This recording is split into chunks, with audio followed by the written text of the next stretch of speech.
Breaking news చూస్తున్నాం. ఉత్తరాంధ్ర దక్షిణ ఒడిశా కానుకొని పశ్చిమ మధ్య బంగాళాఖాతంలో వాయుగుండం కొనసాగుతుంది. ఇది ప్రస్తుతం ఒడిశాలోని గోపాల్పూర్కు 40 కిలోమీటర్లు దక్షిణ ఆగ్నేయంగా, కళింగపట్నానికి 110 కిలోమీటర్ల ఈశాన్యంగా కేంద్రీకృతమై ఉంది. ఇక వాయుగుండంగా ఉత్తరంగా పయనించే క్రమంలో అల్పపీడనంగా బలహీనపడి గోపాల్పూర్కు సమీపంలో తీరం దాటుతుందని వాతావరణ శాఖ తెలిపింది. మరోవైపు రుతుపవన ద్రోణి తూర్పు భాగం జగదల్పూర్ మీదుగా బంగాళాఖాతం వరకు విస్తరించింది.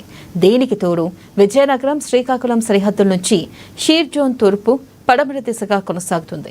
వీటి ప్రభావంతో సోమవారం ఉదయం నుంచి కోస్తాలో అనేక చోట్ల, రాయలసీమలో పలుచోట్ల వర్షాలు, అక్కడక్కడ భారీ వర్షాలు కురిశాయి.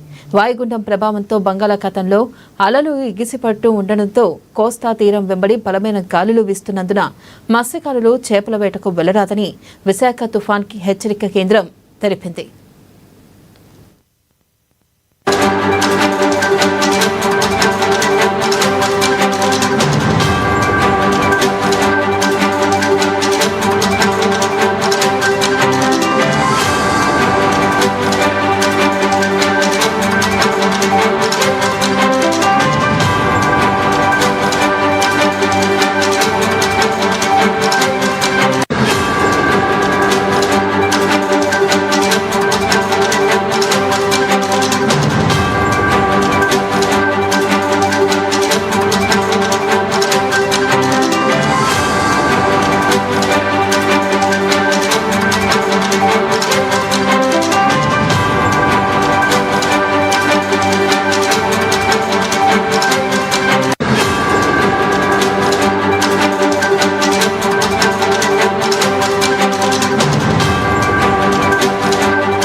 ఇక వాయుగుండం ప్రభావంతో తెలంగాణలో భారీ వర్షాలు కురుస్తున్నాయి. మరో 3 రోజుల్లో రాష్ట్రాల్లో భారీ నుంచి అతి భారీ వర్షాలు కురుస్తాయని హైదరాబాద్ వాతావరణ కేంద్రం తెలిపింది.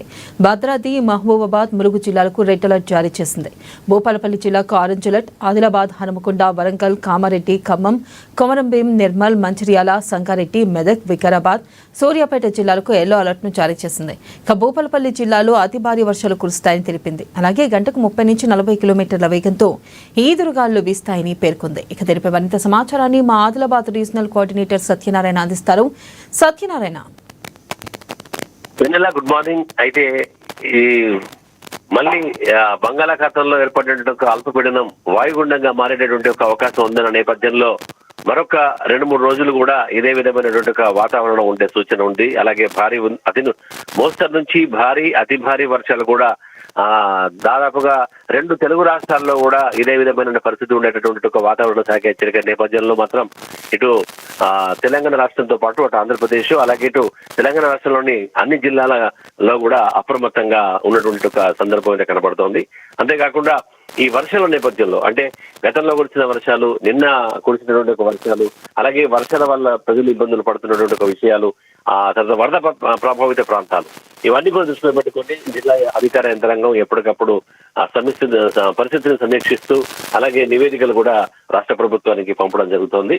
అందులో భాగంగానే ఈ రోజు ఆదిలాబాద్ జిల్లాకి జిల్లా ఇన్ఛార్జి మంత్రి జూపల్లి కృష్ణారావు కూడా పర్యటించనున్నారు.